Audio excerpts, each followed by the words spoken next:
எட்டாம் திருமுறை அனுபோக சுத்தி. கட்டறிவு ஒழித்தல் சுகமேலீடு. ஈசனே என் எம்மானே எந்தை பெருமான் என் பிறவி நாசனே நான் யாதும் ஒன்று அல்லா பொல்லா நாயான.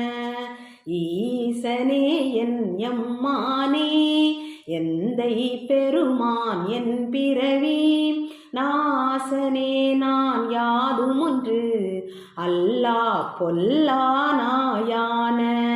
நீசனேனை ஆண்டாக்கி நினைக்க மாட்டேன் கண்டாயே. நீசனேனை ஆண்டாக்கி நினைக்க மாட்டேன் கண்டாயே. தேசனே அம்பலவனே செய்வது ஒன்றும் அறியேனே. செய்வது ஒன்றும் அறியேனே. சிவாய நம. திருச்சிற்றம்பலம்.